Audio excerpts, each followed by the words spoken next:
अथ नवमोऽध्यायः। नौवां अध्याय। विश्वरूप का वध, वृत्रासुर द्वारा देवताओं की हार और भगवान की प्रेरणा से देवताओं का दधीचि ऋषि के पास जाना।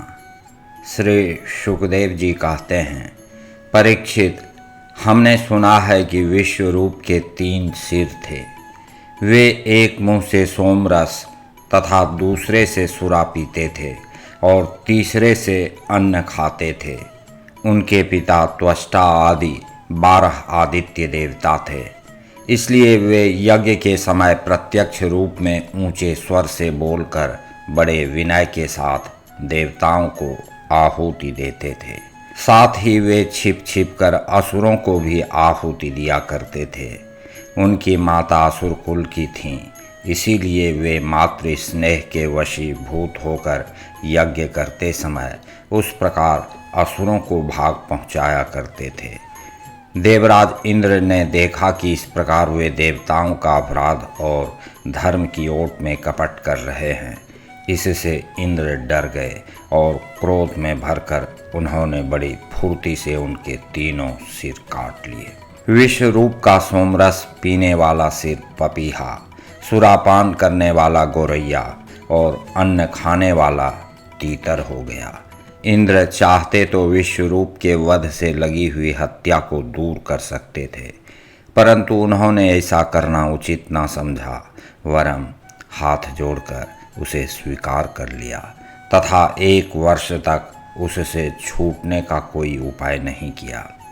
तदनंतर सब लोगों के सामने अपनी शुद्धि प्रकट करने के लिए उन्होंने अपनी ब्रह्म हत्या को 4 हिस्सों में बांटकर पृथ्वी, जल, वृक्ष और स्त्रियों को दे दिया। परीक्षित, पृथ्वी ने बदले में यह वरदान लेकर कि जहाँ कहीं गड्ढा होगा वह समय पर अपने आप भर जाएगा, इंद्र की ब्रह्म हत्या का चतुर्थांश स्वीकार कर लिया।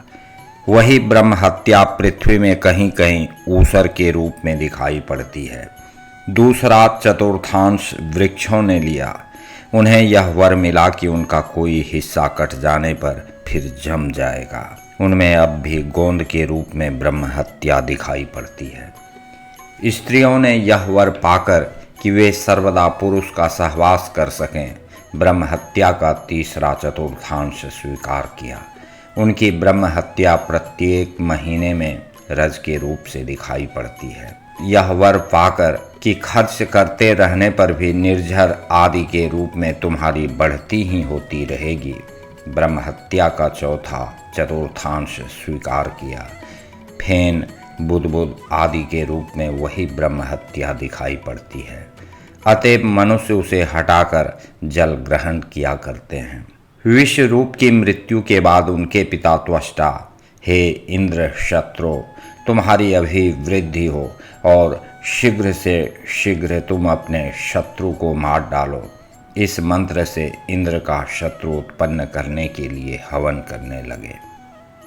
यज्ञ समाप्त होने पर अन्वाहार्य पचन नामक अग्नि अर्थात दक्षिणाग्नि से एक बड़ा भयावना दैत्य प्रकट हुआ। वह ऐसा जान पड़ता था मानो लोगों का नाश करने के लिए प्रलयकालीन विकराल काल ही प्रकट हुआ हो। परीक्षित, वह प्रतिदिन अपने शरीर के सब ओर बाण के बराबर बढ़ जाया करता था। वह जले हुए पहाड़ के समान काला और बड़े डील डौल का था। उसके शरीर में से संध्याकालीन बादलों के समान दीप्ति निकलती रहती थी। उसके सिर के बाल और दाढ़ी मूछ तपे हुए तांबे के समान लाल रंग के तथा नेत्र दोपहर के सूर्य के समान प्रचंड थे। चमकते हुए 3 नोकों वाले त्रिशूल को लेकर जब वह नाचने, चिल्लाने और कूदने लगता था, उस समय पृथ्वी कांप उठती थी और ऐसा जान पड़ता था कि उस त्रिशूल पर उसने अंतरिक्ष को उठा रखा है। वह बार बार जम्हाई लेता था। इससे जब उसका कंदरा के समान गंभीर मुंह खुल जाता, तब जान पड़ता कि वह सारे आकाश को पी जाएगा, जीभ से सारे नक्षत्रों को चाट जाएगा और अपनी विशाल एवं विकराल दाढ़ों वाले मुंह से तीनों लोकों को निगल जाएगा। उसके भयावने रूप को देखकर सब लोग डर गए और इधर उधर भागने लगे। परीक्षित, त्वष्टा के तमोगुणी पुत्र ने सारे लोकों को घेर लिया था। इसी से उस पापी और अत्यंत क्रूर पुरुष का नाम वृत्रासुर पड़ा। बड़े बड़े देवता अपने अपने अनुयायियों के सहित एक साथ ही उस पर टूट पड़े तथा अपने अपने दिव्य अस्त्र शस्त्रों से प्रहार करने लगे, परंतु वृत्रासुर उनके सारे अस्त्र शस्त्रों को निगल गया।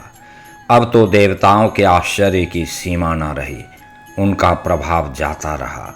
वे सब के सब दीनहीन और उदास हो गए तथा एकाग्र चित्त से अपने हृदय में विराजमान आदि पुरुष श्री नारायण की शरण में गए। देवताओं ने भगवान से प्रार्थना की, वायु, आकाश, अग्नि, जल और पृथ्वी, ये पांचों भूत, इनसे बने हुए तीनों लोक, उनके अधिपति ब्रह्मादि तथा हम सब देवता जिस काल से डरकर उसे पूजा सामग्री की भेंट किया करते हैं, वही काल भगवान से भयभीत रहता है। इसलिए अब भगवान ही हमारे रक्षक हैं। प्रभु, आपके लिए कोई नई बात न होने के कारण कुछ भी देखकर आप विस्मित नहीं होते। आप अपने स्वरूप के साक्षात्कार से ही सर्वथा पूर्ण काम, सम एवं शांत हैं। जो आपको छोड़कर किसी दूसरे की शरण लेता है वह मूर्ख है। वह मानो कुत्ते की पूंछ पकड़कर समुद्र पार करना चाहता है। वैवस्वत मनु पिछले कल्प के अंत में जिनके विशाल सिंह में पृथ्वी रूप नौका को बांधकर अनायास ही प्रलयकालीन संकट से बच गए, वे ही मत्स्य भगवान हम शरणागतों को वृत्रासुर के द्वारा उपस्थित किए हुए दुस्तर भय से अवश्य बचाएंगे। प्राचीन काल में प्रचंड पवन के थपेड़ों से उठी हुई उत्ताल तरंगों की गर्जना के कारण ब्रह्मा जी भगवान के नाभि कमल से अत्यंत भयानक प्रलयकालीन जल में गिर पड़े थे।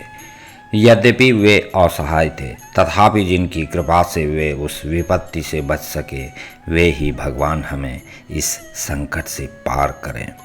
उन्हीं प्रभु ने अद्वितीय होने पर भी अपनी माया से हमारी रचना की और उन्हीं के अनुग्रह से हम लोग सृष्टि कार्य का संचालन करते हैं। यद्यपि वे हमारे सामने ही सब प्रकार की चेष्टाएं कर करा रहे हैं, तथापि हम स्वतंत्र ईश्वर हैं।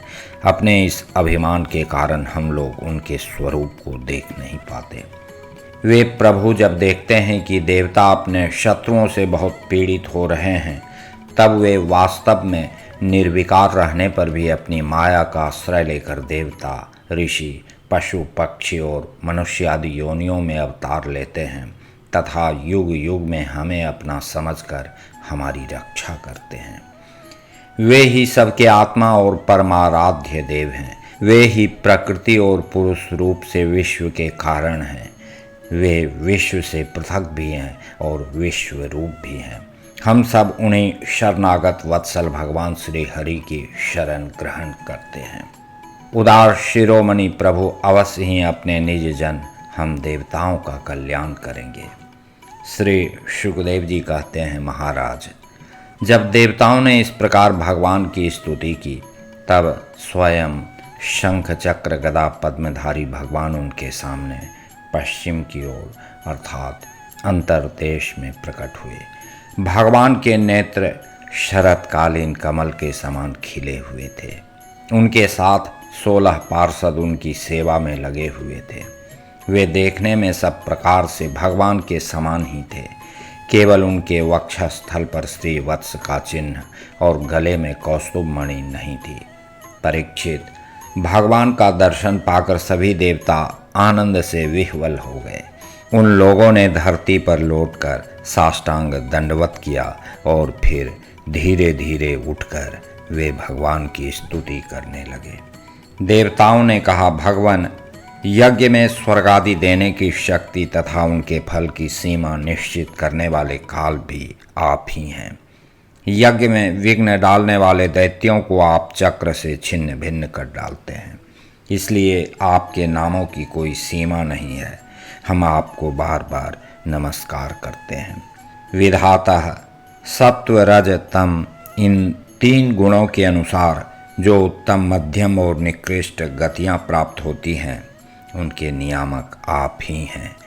आपके परम पद का वास्तविक स्वरूप इस कार्य रूप जगत का कोई आधुनिक प्राणी नहीं जान सकता। भगवान नारायण वासुदेव, आप आदि पुरुष अर्थात जगत के परम कारण और महापुरुष अर्थात पुरुषोत्तम हैं। आपकी महिमा असीम है। आप परम मंगलमय, परम कल्याण स्वरूप और परम दयालु हैं। आप ही सारे जगत के आधार एवं अद्वितीय हैं। केवल आप ही सारे जगत के स्वामी हैं। आप सर्वेश्वर हैं तथा सौंदर्य और मृदुलता की अधिष्ठात्री देवी लक्ष्मी के परम पति हैं। प्रभो, परमहंस परिव्राजक विरक्त महात्मा जब आत्मसंयम रूप परम समाधि से भली भांति आपका चिंतन करते हैं, तब उनके शुद्ध हृदय में परमहंसों के धर्म वास्तविक भगवत भजन का उदय होता है। इससे उनके हृदय के अज्ञान रूप किवाड़ खुल जाते हैं और उनके आत्मलोक में आप आत्मानंद के रूप में बिना किसी आवरण के प्रकट हो जाते हैं और वे आपका अनुभव करके निहाल हो जाते हैं। हम आपको बार बार नमस्कार करते हैं। भगवान, आपकी लीला का रहस्य जानना बड़ा ही कठिन है।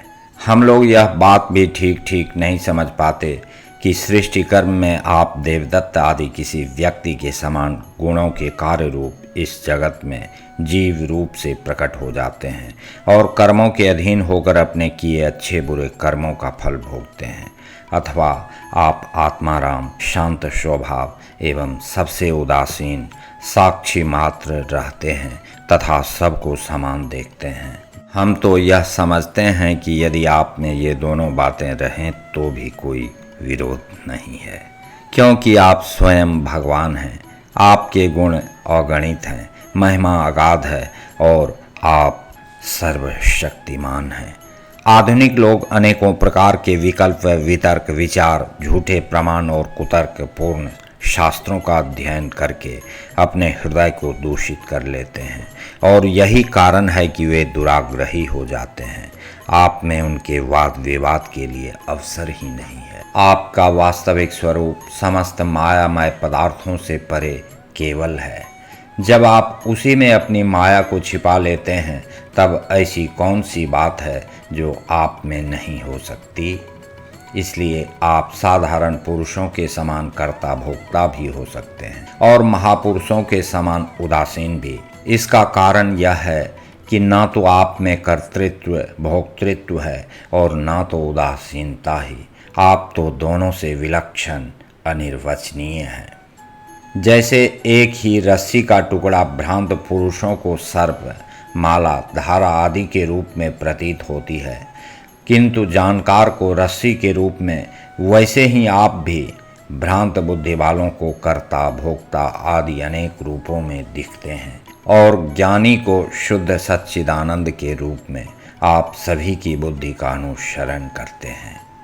विचार पूर्वक देखने से मालूम होता है कि आप ही समस्त वस्तुओं में वस्तुत्व के रूप में विराजमान हैं, सबके स्वामी हैं और संपूर्ण जगत के कारण ब्रह्मा, प्रकृति आदि के भी कारण हैं। आप सबके अंतर्यामी अंतरात्मा हैं। इसलिए जगत में जितने भी गुण दोष प्रतीत हो रहे हैं, उन सब की प्रतीतियां अपने अधिष्ठान स्वरूप आपका ही संकेत करती हैं और श्रुतियों ने समस्त पदार्थों का निषेध करके अंत में निषेध की अवधि के रूप में केवल आपको ही शेष रखा है। मधुसूदन, आपकी अमृतमयी महिमा रस का अनंत समुद्र है। उसके नन्हे से सीकर का भी अधिक नहीं। एक बार भी स्वाद चख लेने से हृदय में नित्य निरंतर परमानंद की धारा बहने लगती है।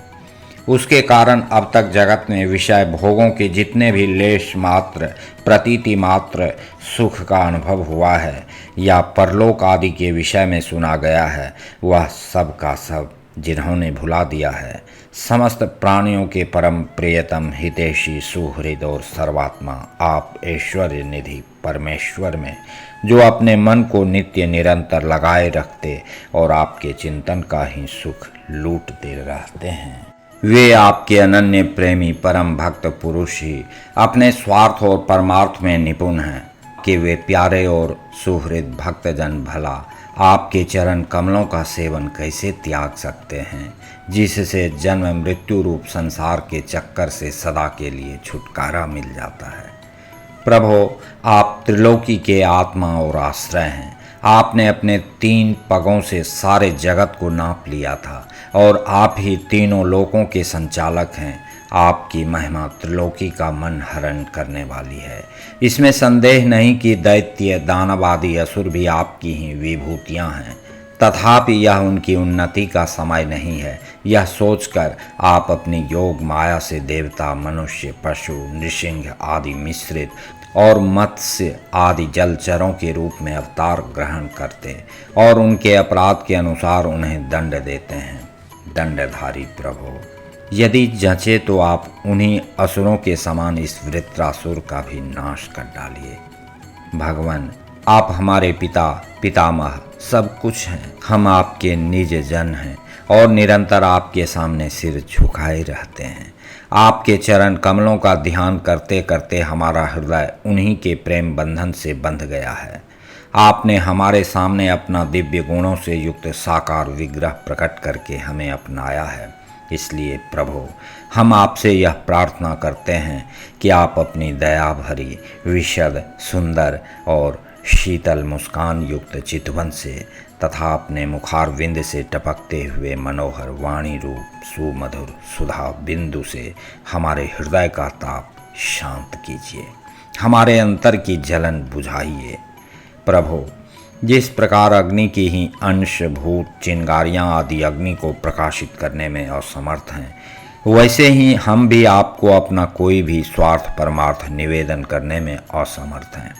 आपसे भला कहना ही क्या है, क्योंकि आप संपूर्ण जगत की उत्पत्ति, स्थिति और लय करने वाली दिव्य माया के साथ विनोद करते रहते हैं तथा समस्त जीवों के अंतःकरण में ब्रह्म और अंतर्यामी रूप में विराजमान रहते हैं।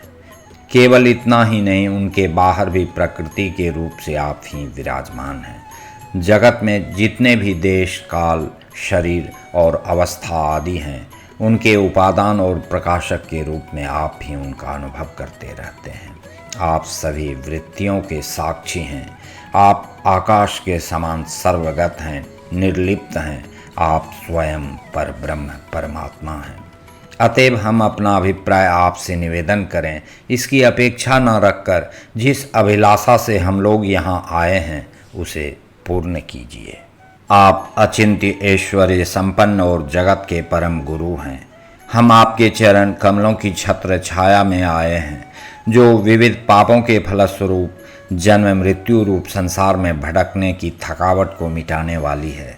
सर्वशक्तिमान श्री कृष्ण, वृत्रासुर ने हमारे प्रभाव और अस्त्र शस्त्रों को तो निगल ही लिया है, अब वह तीनों लोकों को भी ग्रस रहा है। आप उसे मार डालिए। प्रभो, आप शुद्ध स्वरूप, हृदय स्थित शुद्ध ज्योतिर्मय आकाश, सबके साक्षी, अनादि अनंत और उज्ज्वल कीर्ति संपन्न हैं। संत लोग आपका ही संग्रह करते हैं। संसार के पथिक जब घूमते घूमते आपकी शरण में आप पहुँचते हैं, तब अंत में आप उन्हें परमानंद स्वरूप अभीष्ट फल देते हैं और इस प्रकार उनके जन्म जन्मांतर के कष्ट को हर लेते हैं। प्रभु, हम आपको नमस्कार करते हैं। श्री शुकदेव जी कहते हैं, परीक्षित, जब देवताओं ने बड़े आदर के साथ इस प्रकार भगवान का स्तवन किया, तब वे अपनी स्तुति सुनकर बहुत प्रसन्न हुए तथा उनसे कहने लगे।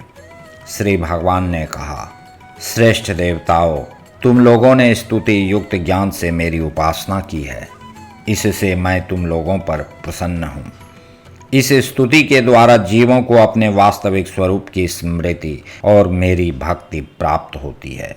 देव शिरोमणियों, मेरे प्रसन्न हो जाने पर कोई भी वस्तु दुर्लभ नहीं रह जाती, तथापि मेरे अनन्य प्रेमी तत्ववेत्ता भक्त मुझसे मेरे अतिरिक्त और कुछ भी नहीं चाहते।